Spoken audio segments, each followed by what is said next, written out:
आलिका व अस्हाबिका या नूर अल्लाह। नवैतो सुन्नतल इतिकाफ। माशाअल्लाह, माह रमज़ान का पहला जुमा आप सबको बहुत बहुत मुबारक हो। अल्लाह करीम आज के दिन की बरकतें हम सबको नसीब फरमाए, हम सब के गुनाहों को माफ़ फरमाए, हम सब पर अपनी रहमतों का नुज़ूल फरमाए। मुझे एक सबसे बड़ी खुशी तो ये हो रही है कि माशाअल्लाह आज बयान शुरू होने से पहले ही मस्जिद फुल है। अल्लाह करे कि ये माहौल रमज़ान के बाद भी जारी रहे, क्योंकि जब रमज़ान आता है और मस्जिदों में जो बाहर नज़र आती है, चाहे वो तरावी है, चाहे वो फजर की नमाज है, बाकी नमाजें हैं, तो दिल में बड़ी खुशी दाखिल होती है। लेकिन जैसे ही रमज़ान चला जाता है और मस्जिदें वीरान होती है ना, तो दिल बड़ा अफसोस करता है कि जो मुसलमान पूरा महीना रमज़ान नमाज पढ़ सकते हैं, जो मस्जिदों में आ सकते हैं, तो वो रमज़ान के बाद क्यों नहीं आ सकते। सिर्फ रमज़ान में ही तो नमाज फ़र्ज़ नहीं है ना। तो प्लीज़ इस बार पहला जुम्मा है ना, let's make good intention for the beautiful day. आज बेहतरीन दिन, एक अच्छी सी नीयत कर लो ना कि अब इंशाअल्लाह रमज़ान चला जाए। हम रोक नहीं सकेंगे रमज़ान को, लेकिन हम मस्जिदों से नहीं जाएंगे इंशाअल्लाह। हम अल्लाह के घर से जुड़े रहेंगे इंशाअल्लाह। अच्छा, रमज़ान की इन रौनकों में ना एक और बड़ा ज़बरदस्त उन लोगों को जवाब है जो ये कहते हैं यार इतनी मस्जिदों की ज़रूरत क्या है, मस्जिदें तो खाली रहती हैं, भरती तो है नहीं, सिर्फ जुम्मे में भरती हैं। तो ये बता रहा है कि मस्जिदें तो कम हैं, अब भी हर मस्जिद फुल हो जाती है रमज़ानों में, बल्कि ईद की नमाज में तकरीबन ओवरफ्लो मस्जिदें होती हैं, रोडों पे नमाजें होती हैं, मैदानों में नमाजें होती हैं। इसका मतलब अगर सारे मुसलमान नमाज पढ़ना शुरू हो जाएं तो हमारी सारी मस्जिदें जो हैं वो शॉर्टफॉल का शिकार हो जाएं, हमें और मस्जिदों की हाजत है। तो इसका मतलब तो ये मुसलमानों का मसला है कि वो नमाज नहीं पढ़ रहे, मस्जिदें तो ज़रूरत है हम सब की। तो बस अल्लाह करे कि इस बार हम सब का ऐसा दिल लग जाए कि हम अल्लाह के घर में आए हैं, और अब बेशक शैतान छूट जाएगा। हाँ, अभी शैतान बंद है ना, तो सारे आ रहे हैं माशाल्लाह। तो ये एक्चुअली हमारी अल्लाह करीम ने प्रैक्टिस करवाई है कि शैतान तुम्हारा दुश्मन बंद है, मस्जिद में आ जाओ। ऐसे आदत कर लो कि जब वो छूट भी जाए तो इंशाअल्लाह हम उसके वार में ना आए। हम इंशाअल्लाह पांचों नमाजें इसी तरह मोहब्बत के साथ अदा करेंगे इंशाअल्लाह। दुरूद पाक पढ़ने के बेशुमार फ़ज़ाइल व बरक़ात हैं। सरकार दो आलम अलैहिस्सलातु वस्सलाम का फरमान, सलातुकुम अलैया मुहरिज़तुन लिदुआइकुम व मरदातुल लिरब्बिकुम व ज़कातुल लिअअमालिकुम। अल्लाह के नबी फरमाते हैं, तुम्हारा मुझ पर दुरूद पाक पढ़ना तुम्हारी दुआओं की हिफाजत करने वाला और तुम्हारे रब की रज़ा का बाइस और तुम्हारे आमाल की पाकीज़गी का सबब है। एक दुरूद है, अब ब्लेसिंग्स और बेनिफिट्स कितने हैं कि फरमाया दुआओं की हिफाजत करने वाला है दुरूद पाक, अल्लाह को राज़ी करने वाला है और आमाल की पाकीज़गी का सबब है। तो फिर क्यों ना हम कसरत से दुरूद पाक पढ़ते रहा करें। बरसेगी रहमते शहे अबरार बिल यकीन, बरसेगी रहमते शहे अबरार बिल यकीन, मिट जाएगा गुनाहों का काजल दुरूद पढ़, इश्के नबी में झूम के पढ़ते रहो मुदाम, गरचे कोई कहे तुझे पागल दुरूद पढ़, दुनिया की उलझनों से मिलेगी तुझे नजात, गर चाहिए नजात मुसलसल दुरूद पढ़। अल्लाह करे कि दुरूद पाक रमज़ान में ऐसी हम प्रैक्टिस करने वाले हो जाएं। एक और हदीस जो तकरीबन हर जुम्मे को मैं जब यहाँ होता हूँ बयान करता हूँ कि अल्लाह के नबी अलैहिस्सलातु वस्सलाम फरमाते हैं, जिसका मजमून है जो जुमा के दिन 200 बार दुरूद पाक पढ़े उसके 200 बरस के गुनाह मुआफ़ कर दिए जाते हैं। तो आइए मिलकर मोहब्बत के साथ दुरूद पाक पढ़ लें। सल्लू अलल हबीब सल्लल्लाहु तआला अला मुहम्मद सल्लल्लाहु अलैहि व आलिहि वसल्लम। अल्हम्दुलिल्लाह, रमज़ान के अलावा भी जब हम जुम्मे में यहाँ मौजूद होते हैं तो हम कुरान पाक की कुछ आयतों को सुनते हैं और उन आयतों से मिलने वाला मैसेज समझने की कोशिश करते हैं। आज कुरान पाक का पारा है 11, सूरह यूनुस, आयत नंबर 87 की तिलावत सुनेंगे और उसके तहत कुछ मैसेज ऑफ कुरान अंडरस्टैंड करने की कोशिश करेंगे। अल्लाह कुरान में इरशाद फरमाता है, वअौहैना इला मूसा व अखीही अन तबव्वआ लिकौमिकुमा बिमिस्र बुयूतन वजअलू बुयूतकुम क़िबलतन व अक़ीमुस्सलाह व बश्शिरिल मुमिनीन। ये एक ऐसी कमाल की आयत है कि इस आयत में हम सबको अपने घर का एनवायरनमेंट कैसा रखना है वो गाइड किया गया है। आज घर की डिज़ाइनिंग कैसी हो, घर की कलर स्कीम कैसी हो, घर का फर्नीचर कैसा हो, एम्बियंस कैसा हो, एलिवेशन कैसा हो, उस पर बहुत डिस्कस होती है। घर के अंदर माहौल कैसा हो, घर वालों का आपस में इंटरेक्शन कैसा हो, हमारी शरीयत, हमारा कुरान हमसे क्या चाहता है। Actually this is today's topic, ठीक है। अब जरा पहले इसका तर्जमा सुन लीजिए। अल्लाह कुरान मजीद में इरशाद फरमाता है, आसान तर्जुमा कुरान कंजुल इरफान, और हमने मूसा और उसके भाई को वही भेजी कि मिस्र में अपनी कौम के लिए मकानात बनाओ और अपने घरों को नमाज की जगह बनाओ और नमाज कायम रखो और मुसलमानों को खुशखबरी सुनाओ। सुभान अल्लाह। तो पता चला कि ये कुरान ने जो हज़रत मूसा अलैहिस्सलाम को अल्लाह का करीम ने जो यूँ समझिए ऑर्डर दिया या उसकी गाइडलाइन दी, वो क्या है, इंशाअल्लाह इसको हम समझते हैं। पहले एक बात समझ लीजिए कि अल्लाह करीम की हमारे पास हम पर करोड़ों नेमतें हैं। एक अहम तरीन नेमत हमारा घर भी है। घर चाहे झोपड़ी की सूरत में हो, महल हो या छोटा हो, है बड़ा हो, आलीशान घर हो, घर आखिर घर ही होता है। हजरत अनस बिन मालिक रदी अल्लाह तआला फरमाते हैं, नबी पाक जब बिस्तर पर तशरीफ लाते तो कितनी खूबसूरत दुआ है वो फरमाते। ये दुआ भी है और हम सबके लिए मैसेज भी है। अल्लाह के नबी दुआ फरमाते, अल्हम्दुलिल्लाहिल्लज़ी अतअमना व सक़ाना व कफ़ाना व आवाना फ़कम मिम्मन ला काफ़िय लहू वला मूविया। तर्जुमा क्या है, सब तारीफ़ें अल्लाह पाक के लिए हैं जिसने हमें खिलाया पिलाया, हमारी ज़रूरत पूरी फरमाई और हमें ठिकाना अता फरमाया। कितने ऐसे हैं जिनके पास बकदरे किफ़ायत असबाब नहीं, कितने ऐसे हैं कि जिनका कोई घर नहीं है। ये घर मिलना, बल्ले आप किराए के घर में रहते हैं, कहीं भी रहते, छत है ना, ये बहुत बड़ी नेमत है। आज भी कितने लोग हैं जो बेघर हैं, फुटपाथ पे सोते हैं। क्या हमने इस बात पर कभी अल्लाह का शुक्र अदा किया कि अल्लाह तूने हमें घर दिया है, हमें बेघर नहीं बनाया है। घर बहुत बड़ी नेमत है। कुछ लोग जो ट्रैवल करते हैं, मेरी बात जल्दी समझ जाएंगे, हम दुनिया भर में ट्रैवल कर लें, आप पंजाब जाएं, पाकिस्तान के किसी शहर जाएं, या दुनिया में कहीं ट्रैवल करें, जिनको अल्लाह ने नवाजा है वो 5 स्टार होटल में रहें, बेहतरीन घरों में रहें, मगर जो लुत्फ और सुकून अपने घर आकर एक इंसान की फीलिंग बनती है कि मैं अब अपने घर में हूं, बेशक वो घर छोटा सा हो, छोटा सा बिस्तर क्यों ना हो। वो कहते हैं ना, जैसी नींद अपने बिस्तर पर आती है वो दुनिया में आपको किसी भी लग्जरी घर पे भी या किसी भी नरम बिस्तर पर नहीं आती। ऐसा ही है, ये नेमत है। अपने घर में आकर बंदा एक सिक्योरिटी फील करता है। अब जरा इस बात को समझिए कि अल्लाह करीम ने हम पर एहसान कितने किए हैं। इस दुनिया में कितने जानवर, मूजी कीड़े, सांप, बिच्छू, शेर जो इंसानों को तकलीफ पहुंचाने वाले हैं, मगर अगर वो हमारे घरों की तरफ, हमारे मोहल्लों में आ जाए तो कितना बड़ा मुश्किल हो जाएगी, घर से निकलना मुश्किल हो जाएगा ना। मगर कोई तो है ना जिसने इन सबको हमारी आबादियों से रोक रखा है। राइट लेफ्ट कई जगहों पर ये जानवर पाए जाते हैं, आसपास जंगलात हैं शहरों के आसपास, मगर वो आबादियों की तरफ नहीं आते। ये अल्लाह करीम है जिसने इन आफतों, बलाओं, इन मुश्किलों को हमारे घरों से, हमारी सोसाइटी से रोका हुआ है। हम अपने घरों में सुकून पाते हैं, मगर क्या कभी इस सुकून का शुक्र अदा किया है। नबी पाक की इस दुआ का एक जो छोटा सा हिस्सा है ना, इसको बार बार पढ़ते रहा करें। अल्हम्दुलिल्लाहिल्लज़ी कफ़ाना व आवाना, मिलकर पढ़ ले, अल्हम्दुलिल्लाहिल्लज़ी कफ़ाना व आवाना। इसका माना क्या है, तमाम तारीफें उस अल्लाह के लिए हैं जो जिसने हमारी ज़रूरियात पूरी फरमाई और हमें ठिकाना अता फरमाया। हम अल्लाह से दुआ करते हैं, अल्लाह हमें अपने घर में और बरकतें नसीब फरमा, हमारे घर में हमारी हिफाजत फरमा, हमारे घर वालों पर रहमत की नज़र फरमा। ए अल्लाह, दुनिया में ठिकाना दिया है, जन्नत में भी ठिकाना अता फरमा। शुक्र अदा करोगे ना, कहते हैं ना, ला इन शकरतुम लअज़ीदन्नकुम, तुम मेरा शुक्र अदा करोगे मैं तुम्हें और अता करूंगा।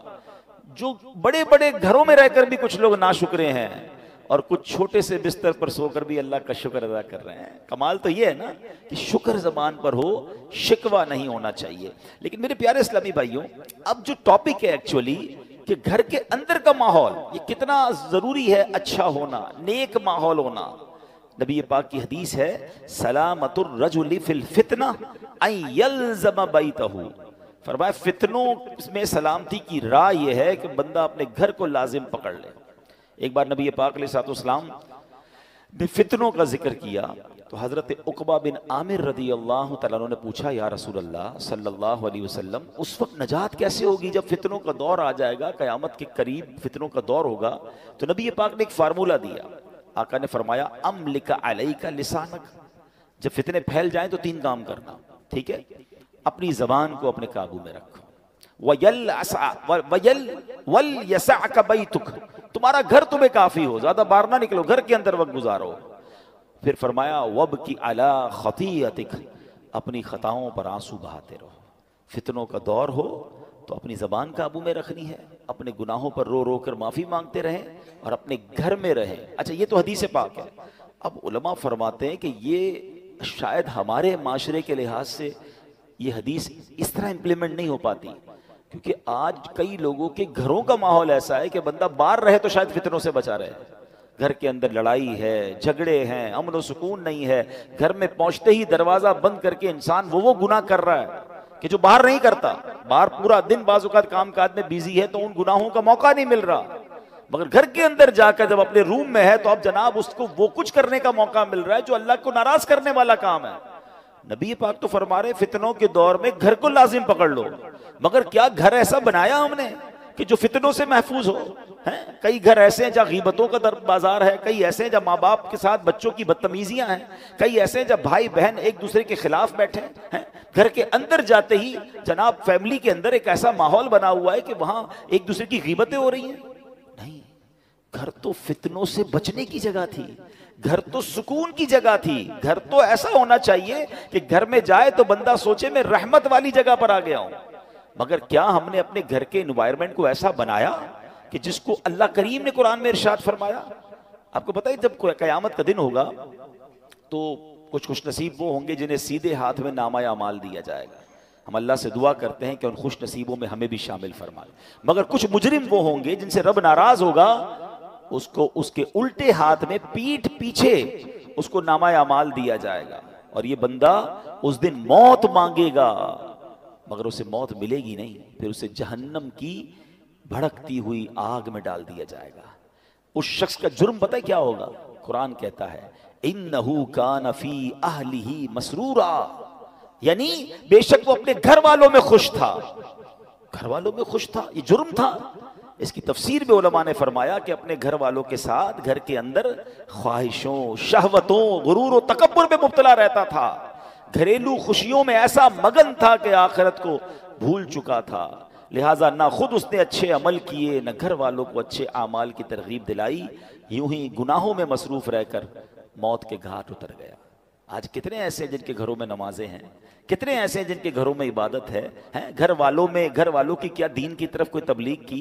क्या घर में नमाजों का माहौल है? या क्या बच्चों में कुरान और सुन्नत की तरकीब है? या घर के अंदर किसी को पता ही कुछ नहीं है? अब भी ऐसे कई घर हैं जिनके घरों में इस्लामी त्यौहार आता है तब भी बच्चों को, फैमिली को पता नहीं होता, क्योंकि वो अपनी जिंदगी में मगन है। और जो घर का सरबराह है उसको भी इसकी फिक्र नहीं है। मैं आपको एक मुसलमान घराने का वाकया बताता हूँ, पाकिस्तान का तो नहीं है, लेकिन अनफॉर्चुनेटली जितना तेजी से हमारे वतन में मॉडर्निज्म और दीन से दूरी वाला माहौल बनता जा रहा है और घर के बड़ों को फिक्र भी नहीं है, ये दूर नहीं दिन आप पाकिस्तान में भी ये देखें। यूके का वाकया, एक भाई ट्रैवल पर गया, वालिद की तबीयत खराब थी, तो वापस आया, तो कुछ दिनों बाद वापस आया तो बड़े भाई, वालिद साहब घर में नहीं थे। छोटा भाई था जो अपने गेम्स में और अपने मोबाइल में और कंप्यूटर में, जो आज का एक नौजवान का स्टाइल है कि लगा रहता था। तो कहा वालिद साहब कहाँ हैं? कहा वालिद साहब की तो डेथ हो गई थी।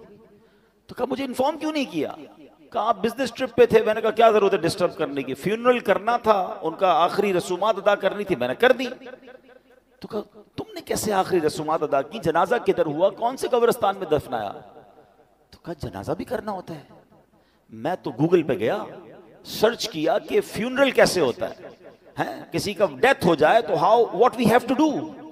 तो गूगल ने मुझे 4-5 ऑप्शन दिए, मैंने सबसे सस्ता वाला जो ऑप्शन था उन पर कॉल किया, वो आए और अब्बू को ले गए, बस फिनिश। तो उसने कहा ये तुमने क्या किया? आपको पता है क्या हुआ उस मुसलमान वालिद के साथ?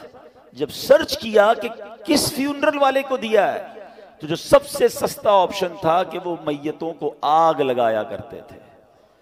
उसने ये नहीं, उसको ये पता भी नहीं था कि जनाजा कुछ होता है, उसको ये नहीं पता था गुस्ले मैयत होता है, उसको ये नहीं पता था कि जनाब कब्रिस्तान में दफन किया जाता है। मैं मुसलमान घराने की आपको वाकया सुना रहा हूं जो मैंने खुद जाकर सुना है। अब मुझे बताओ, इस बच्चे का कसूर तो था, मगर क्या वालिद का कसूर नहीं था? इसका मतलब वालिद किसी जनाजे में बेटे को लेकर नहीं गया होगा। उस वालिद ने मौत और कब्रिस्तान के बारे में, तदफीन और गुस्ल के बारे में नहीं बताया होगा। हर चीज बच्चों को दिला दी, मगर ना सिखाया तो दीन ना सिखाया। मैं और आप दुनिया से जाने वाले हैं, हम सब ने मरना है, और उस वालिद की किस्मत कितनी प्यारी होगी कि उसके मरने के बाद उसकी औलाद उसके लिए दुआए मगफिरत करे, उसके लिए इसाले सवाब करे। मगर ये सिखाएंगे तो करेंगे ना। हमारे बच्चे तो जिंदगी में हमारे सामने नमाज नहीं पढ़ रहे, हमें टेंशन नहीं है, हैं? मैं सच बताऊं आपको, जिंदगी में कुछ कर सके या ना कर सके, अपने बच्चों को किसी तरह 5 वक्त का नमाजी बना जाइएगा। पहले तो खुद बनना पड़ेगा ना उसके लिए। वालिद वो बच्चा देखता है अब्बू रमजान में नमाजें पढ़ते हैं, उसके बाद तो मेरे वालिद भी जुम्मे की पढ़ ले तो बड़ी बात है। तो बच्चे को भी आप एक्चुअली हम अपने बच्चों को प्रैक्टिकली प्रैक्टिस करा रहे हैं कि बेटा नमाज तो जुम्मे की पढ़नी होती है, बाकी जरूरी नहीं है। तो आप सोचिए, हम खुद तो दीन से दूर कर रहे हैं, हमने घर में कौन सा माहौल बनाया है। वरना यकीन करें, खुश नसीब है वो वालिद, अगर उसकी औलाद नमाजी बन जाए ना, तो आप कहें ना कहें कि बेटा मरने के बाद दुआ करना, वो दिन में 5 बार बावुजू होकर किबला रू बैठकर अत्तहियात के आलम में कई बार क्या कहेगा, रब्बना ग़फ़िरली वली वालिदैया वलिल मुमिनीन यौम यक़ूमुल हिसाब। हाय हाय, और क्या चाहिए उस वालिद को कब्र में कि फजर हो तो उसका बेटा, उसकी बेटी, उसके बच्चे दुआ कर रहे हैं, अल्लाह मेरे माँ बाप को बख्श दे, जोहर में दुआ कर रहे हैं, असर में दुआ कर रहे हैं। मगर घर में नमाजों का माहौल ही नहीं है। ईद की नमाज पढ़ ली तो पढ़ ली, अब तो जुम्मे की नमाज भी लोगों की सुना है कज़ा होने लग गई है। नोबडी हैव टेंशन, अपने लिए भी टेंशन नहीं है, बच्चों के लिए भी नहीं है। कुरान की आयत पुकार पुकार कर कह रही है कि घर बनाओ और उस घर में नमाजों का एहतमाम करो। खुदारा अपने घर के माहौल पर तवज्जो दीजिए। ये सरमाया है, ये औलाद, ये फैमिली, ये घर, ये हमारा फल है। अगर घर में कुरान और हदीस और नमाजों का मामला होगा तो सुभान अल्लाह। ऐ मेरे प्यारे इस्लामी भाइयों, कुरान ने क्या कहा, व औहैना इला मूसा व अखी, हमने मूसा और उसके भाई को वही भेजी, अन तबव्वआ लिकौमिका बिमिस्र बुयूतन, कि मिस्र में अपनी कौम के लिए मकानात बनाओ। नॉट ओनली मकानात, डिफेंस में घर होना चाहिए, फला सोसाइटी में घर होना चाहिए, यहां तक तो हमारी प्लानिंग है कि घर अच्छा हो, ब्यूटीफुल सोसाइटी में हो। आगे कुरान कहता है वजअलू बुयूतकुम क़िबलतन व अक़ीमुस्सलाह, और अपने घरों को नमाज की जगह बनाओ और नमाज कायम रखो। और जो ये करता है उसको क्या मिलेगा, वबश्शिरिल मुमिनीन, कुरान कहता है मुसलमानों को खुशखबरी सुनाओ। खुशखबरी मिलनी है, रहमतें मिलनी है, आफियतें मिलनी हैं अगर घर में नमाजें हैं। ऐ मेरे प्यारे इस्लामी भाइयों, अल्लाह के प्यारे हबीब अलैहिस्सलाम फरमाते हैं, इजअलू फी बुयूतिकुम मिन सलातिकुम वला तत्तखिज़ुहा कुबूरा, फरमाया कुछ नमाज घर में भी पढ़ा करो, घरों को कब्रिस्तान न बना दो। इसका मतलब ब्यूटीफुल हाउस है, एक्स्ट्रा एम्बियंस है, शानदार फर्नीचर है, सब कुछ है मेरे और आपके घर में, स्टैंड बाय जनरेटर्स हैं, और अगर नमाज नहीं है ना तो वो घर कब्रिस्तान है।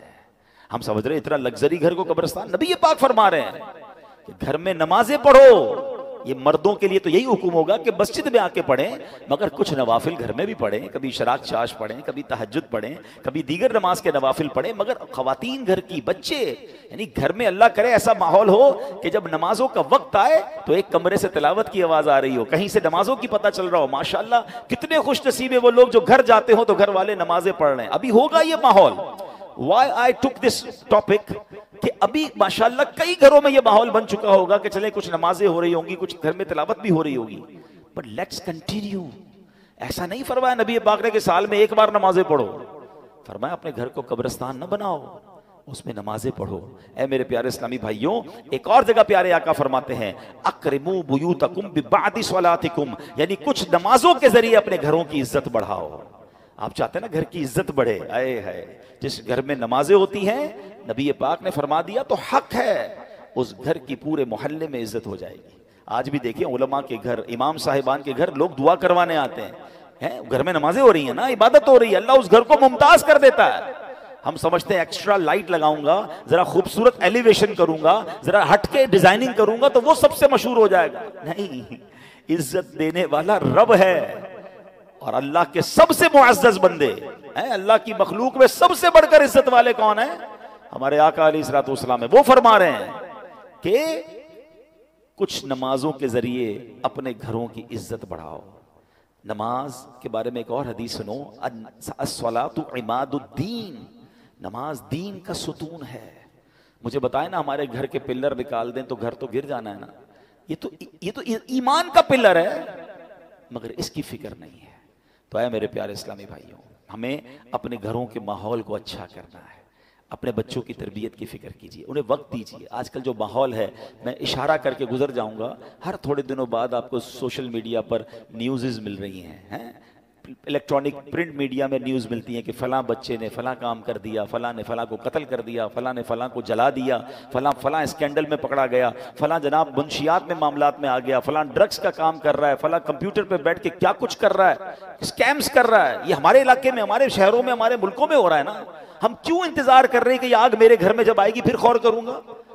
इससे अंदाजा कीजिए, ये सिम्टम्स होते हैं, ये इशारे होते हैं कि माशरा किधर जा रहा है। माँ बाप को फिक्र नहीं कि बच्चे घर में क्या कर रहे हैं। इतनी दूरी मत रखें अपनी फैमिली के साथ। याद रखिए, कोई बड़ा डिजास्टर हो इससे पहले आंखें खोलिए ना। हमारी बच्ची कहां जा रही है, हमारा बेटा कहां जा रहा है, वो किससे मिल रहा है, कोई फिक्र नहीं है।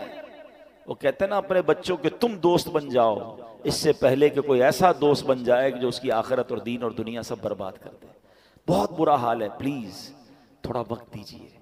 अच्छी तरबियत, ये तरबियत नहीं है कि आप भी नमाज़े कज़ा कर रहे हैं और बच्चे भी नमाज़े कज़ा कर रहे हैं। आप भी नमाजी बने, हम भी नेक बने। This is the right month, क्योंकि आप भी पढ़ रहे ना नमाजें, आप भी माशाल्लाह तिलावत की तरफ आए। बच्चों को ऐसे प्रोग्राम्स में लेकर आए, बयानात में लेकर आए, मदनी चैनल घर पे बैठ के दिखाएं। पता नहीं पूरा साल क्या क्या आपके घर में टीवी चला होगा, अब तो मौका है ना, आप मदनी चैनल पर देखें। इसी तरह के बयानात हो रहे हैं, मदनी मुज़ाकरे हो रहे हैं, रात की सहरी ट्रांसमिशन हो रही है। ये क्यों हम कर रहे हैं 24 आवर्स प्रोग्राम? कि यार किसी को फर्क पड़ जाए, कोई एक बात सुन ले। आए हैं लोग दीन की तरफ, तो अल्लाह करे दीन की तरफ रह जाएं। We are trying our best but we need your support. हम आपकी सपोर्ट चाहते हैं। और ये क्यों चाहते हैं? ताकि मुसलमानों के घर जन्नती घराने बने ना। अब आखिर में एक दुआ सुन लीजिए, आमीन भी कहिएगा, हो सके तो याद कर लें, हो सके तो हर नमाज के बाद ये दुआ करें। अल्लाहुम्मा रब्बना हब लना मिन अज़वाजिना व ज़ुर्रियातिना कुर्रत आयुनि वजअलना लिलमुत्तकीना इमामा। आमीन। नबी पाक ये दुआ करते थे। इसका मफहूम क्या है? अल्लाह हमारे घर वालों में, हमारे बच्चों में आपस में मोहब्बत पैदा फरमा, मेरे घर वालों को मेरी आंखों का नूर बना दे, और अल्लाह मुझे मुत्तकियों का इमाम बना दे। हैं तो अपने बच्चों के लिए, अपनी फैमिली के लिए दुआ भी करें। लेकिन ये सब चीज़ें बदलेंगी कैसे? जब हम बदलेंगे, हम अच्छे माहौल में आएंगे। मैं आपको ऑफर करता हूँ, दावत इस्लामी मर्दों के लिए इज्तिमा अलग करती है, ख़वातीन के लिए इज्तिमा अलग हैं, बच्चों के लिए मदरसे अलग हैं, स्कूल्स इस्लामिक अलग हैं, इंस्टीट्यूट्स अलग हैं। हम अगर बदलना चाहते हैं और फैमिली को बदलना चाहते हैं और अपने बच्चों को अपनी मगफिरत का जरिया बनाना चाहते हैं, देयर इज अ वे। आइए इस माहौल से वाबस्ता हो जाएं। अल्लाह पाक हम सब के घरानों को जन्नती घराना बना दे। इसको प्लीज सीरियस लीजिएगा। इस महीने को अपने बच्चों से, अपनी फैमिली से अच्छे कनेक्शन का वक्त दीजिएगा और उन्हें किसी तरह दीन की तरफ आहिस्ता आहिस्ता लाने की कोशिश करें। सख्ती नहीं करनी है, प्यार मोहब्बत से जो एक अंदाज है अच्छे अंदाज से कीजिए। इंशाअल्लाह अल्लाह करेगा वो दिन आएंगे कि ये बच्चे, ये फैमिली, ये हमारा घर हम सब की आंखों का नूर और हकीकी घर बन जाएगा, कि जिसको नबी पाक ने फरमाया कि घरों में नमाजें हों, घरों में इबादत हो, घरों में तिलावत हो। अल्लाह हमारे घरानों को ऐसा घराना बना दे। अल्हम्दुलिल्लाह ऐसी प्यारी बातें दावत इस्लामी के माहौल में सिखाई जाती हैं। ये महीना माह सखावत भी है। इस महीने में अल्लाह की राह में खूब खर्च कीजिए। सबसे पहले तो अपने गरीब रिश्तेदारों पर खर्च कीजिए, अपने गरीब मुलाजमीन पर खर्च कीजिए। लोग वाकई बहुत परेशान हैं, इनकी हेल्प कीजिए और ये जहन में बिठा लीजिए कि अल्लाह की राह में खर्च करने से माल कम नहीं होता। और ये मैं नहीं कह रहा, नबी पाक ने कसम उठाकर फरमाया कि मैं कसम खाकर कहता हूँ अल्लाह की राह में खर्च करने से माल कम नहीं होगा। ज़कात अगर वक्त आ गया है तो पूरी अदा करें और ज़कात के अलावा भी खर्च करें। मैं एक बिजनेसमैन से मिला, बड़ा कमाल का जुमला उन्होंने कहा कि भाई ज़कात तो मैंने देनी है, इसमें मेरा क्या कमाल है, ये तो मेरी ड्यूटी है, फ़र्ज़ है मुझ पर। ज़कात के अलावा मैंने क्या खर्च किया, असल कमाल तो ये है। तो हमारा अल्लाह करे ऐसा जहन बने, तो इसमें मुसलमानों की खैर खाही कीजिए। और उसके बाद आशिकान रसूल की एक बड़ी प्यारी तहरीक दावत इस्लामी, जो 150 से ज़्यादा मुल्कों में दीन मतीन की खिदमत कर रही है। एक 16,000 से ज़्यादा हमारे मदारिस हैं, हज़ारों मसाजिद हम बना चुके हैं, बनाते चले जा रहे हैं। दुनिया भर में दीन की खिदमत हो रही है, गैर मुस्लिम मुसलमान हो रहे हैं, फिर वेलफेयर के काम भी बड़े पैमाने पर हो रहे हैं। माजूर बच्चों के सेंटर चल रहे हैं जनाब, लाखों लोगों को रोज़ाना खाना खिलाया जा रहा है। और भी बहुत सारे दीन के काम है जो दावत इस्लामी से इन टच हैं, उनको बहुत सारी मालूमात है। तो अपनी ज़कात में, अपने डोनेशन में, अपने फ़ितरे में अपनी दावत इस्लामी को भी ज़रूर याद रखिए। बाहर भी हमारे इस्लाम में मौजूद हैं। और इसके साथ साथ एक बहुत खूबसूरत अनाउंसमेंट है, जैसे कि ये मस्जिद देखें ना, ये मस्जिद कितना बड़ा तोहफ़ा है दावत इस्लामी की तरफ से। 2 जुमे की नमाजें होती हैं, दोनों ही माशाल्लाह फुल हैं। अल्लाह करेगा जल्द इंशाल्लाह इसको एक्सटेंशन भी अल्लाह हमारी मदद करेगा तो हम करेंगे। तो इसी तरह हमारी एक और मस्जिद की तामीर जारी है, फैज़ान मरियम। ये बिल्कुल 26 स्ट्रीट पे अगर आप जाएं, KFC के बिल्कुल सामने, और शानदार लोकेशन पर। और वहाँ भी इस वक्त भी हज़ारों लोग जुमे की नमाज और बाकी नमाजें पढ़ रहे हैं। वहाँ मार्बल लगा रहे हैं। तो हमारे पास अब माशाल्लाह काफ़ी चीज़ें तो हो गई हैं, लेकिन वहाँ 20,000 रुपए का एक मार्बल, एक समझ ले पीस है मुसल्ले का जिसको हम कहते हैं। और वहाँ पर हमें 210 अब मुसल्ले बाकी हैं। तो ये अपने लिए, अपने मरहूमीन के इसाले सवाब के लिए आप उस मस्जिद में खुद जाकर भी दे सकते हैं। माशाल्लाह यहाँ हमारे मंसूर भाई मौजूद हैं, ये गेट पर आपको मिल भी जाएंगे। मज़ीद इनसे कोई मालूमात करना चाहते हैं, इसी क्वालिटी का मार्बल देना चाहते हैं तो भी हो सकता है। जितने लोग सजदा करते रहेंगे, जब तक नमाजें होती रहेंगी, ये सदका जारिया हमारे लिए हो जाएगा। अल्लाह पाक हमें अपनी राह में दिल खोल कर खर्च करने की तौफीक अता फरमाए। आमीन बिजाहिन नबी अमीन सल्लल्लाहु तआला अलैहि वसल्लम। सुन्नत अदा कर लीजिए।